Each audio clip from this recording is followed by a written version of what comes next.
नमस्कार। भारत का एक ऐसा कानून है जिसे समझना बहुत मुश्किल माना जाता है, सिविल प्रोसीजर कोड यानी सीपीसी।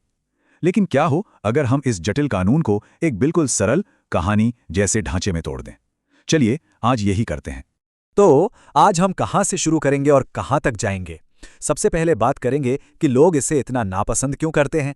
फिर कानून के दो जरूरी प्रकारों को समझेंगे, सीपीसी की बनावट को देखेंगे, एक मुकदमे की कहानी के जरिए इसे समझेंगे और आखिर में ये जानेंगे कि ये फ्रेमवर्क इतना जरूरी क्यों है। चलिए सबसे पहले उस बात को मान लेते हैं जिससे शायद कई लोग सहमत होंगे कि सीपीसी एक बहुत ही मुश्किल और सच कहें तो थोड़ा बोरिंग सब्जेक्ट माना जाता है। और ये भावना बहुत आम है, खासकर लॉ स्टूडेंट्स के बीच। लेकिन एक सच ये भी है कि सीपीसी भारत के पूरे सिविल कोर्ट सिस्टम की रीढ़ की हड्डी है। इसके बिना सच में पूरा सिस्टम ही ठप पड़ जाएगा। तो सीपीसी की भूमिका को ठीक से समझने के लिए सबसे पहले हमें दो तरह के कानूनों के बीच का जो मूल अंतर है उसे समझना बहुत जरूरी है। देखिए, कानून मोटे तौर पर दो तरह के होते हैं। एक होता है सब्सटैंटिव लॉ। ये हमें बताता है कि हमारे अधिकार, कर्तव्य और देनदारियां क्या हैं, जैसे कि इंडियन कॉन्ट्रैक्ट एक्ट। और दूसरा होता है प्रोसीजरल लॉ। ये हमें बताता है कि उन अधिकारों को लागू कैसे करना है, मतलब कोर्ट में क्या प्रक्रिया अपनाई जाएगी, और हमारा सीपीसी इसी कैटेगरी में आता है। इसको समझने का एक बहुत ही मजेदार तरीका है क्रिकेट का उदाहरण। सोचिए, सब्सटैंटिव लॉ क्रिकेट के नियम है कि हर टीम में 11 खिलाड़ी होंगे, एक ओवर में 6 गेंदें होंगी, चौका छक्का या आउट कैसे होगा।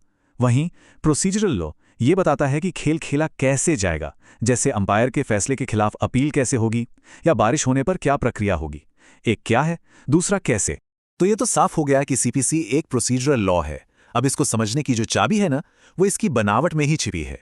सीपीसी की पूरी इमारत 158 सेक्शंस की नींव पर खड़ी है और इस नींव को सहारा देते हैं 51 ऑर्डर्स, जिनके अंदर और भी ज्यादा विस्तृत नियम दिए गए हैं। तो सेक्शंस और ऑर्डर्स में फर्क क्या है? देखिए, सेक्शंस जो हैं वो कानून के मूल सिद्धांत बताते हैं, कोर्ट की शक्तियों के बारे में बात करते हैं। वो कानून का मुख्य शरीर है। जबकि ऑर्डर्स जो हैं वो एक इंस्ट्रक्शन मैनुअल की तरह हैं। वो बिल्कुल स्टेप बाय स्टेप बताते हैं कि कोर्ट की कार्यवाही असल में चलेगी कैसे। चलिए अब इन नियमों को एक कहानी के जरिए समझते हैं। हम एक सिविल केस को शुरुआत से लेकर आखिर तक देखेंगे। इससे ये सारे नियम अपने आप जुड़ते चले जाएंगे। तो कहानी शुरू होती है दो लोगों से, एक्स और वाई। एक्स का कहना है कि वाई ने उसकी प्रॉपर्टी पर गैर कानूनी तरीके से कब्जा कर लिया है। अब एक्स ने फैसला किया है कि वो सिविल कोर्ट में केस फाइल करेगा। तो सबसे पहला कदम क्या होगा? केस की शुरुआत। इसमें ऑर्डर 1 के तहत एक्स बन जाएगा प्लेंटिफ यानी वादी और वाई बन जाएगा डिफेंडेंट यानी प्रतिवादी। फिर ऑर्डर 3 के तहत दोनों अपने अपने वकील करेंगे और आखिर में ऑर्डर 4 के तहत एक्स का वकील कोर्ट में एक प्लेंट यानी वादपत्र दाखिल करेगा और बस केस ऑफिशियली शुरू हो गया। ये प्लेंट या वादपत्र आखिर होता क्या है? ये एक लिखित दस्तावेज है जिसमें वादी यानी प्लेंटिफ केस के सारे तथ्य, मुद्दे और वो कोर्ट से क्या राहत चाहता है, ये सब बताता है।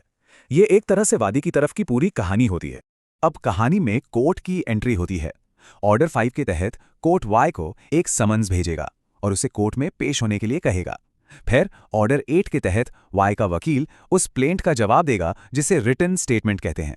इसके बाद ऑर्डर 9 और 10 के तहत दोनों पार्टियां कोर्ट में पेश होंगी और उनसे मामले को साफ करने के लिए सवाल जवाब होंगे। और हाँ, ये समन्स बहुत जरूरी होता है। ये कोर्ट की तरफ से भेजा गया एक ऑफिशियल नोटिस है जो प्रतिवादी को बताता है कि उसके खिलाफ केस हुआ है और उसे एक तय तारीख पर कोर्ट में हाजिर होना है। अब आता है कहानी का क्लाइमैक्स, फैसले का दिन। ऑर्डर 14 के तहत कोर्ट दोनों पक्षों के बीच असहमति के मुख्य बिंदुओं को तय करेगा। फिर ऑर्डर 18 और 19 के तहत गवाहों की जांच होगी, सबूत देखे जाएंगे और बहस सुनी जाएगी।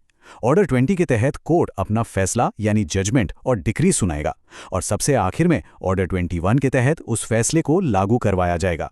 तो ये डिक्री क्या है?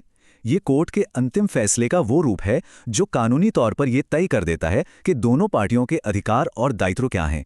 जैसे हमारे केस में डिक्री ये कहेगी कि एक्स को उसकी प्रॉपर्टी का कब्जा वापस दिया जाए।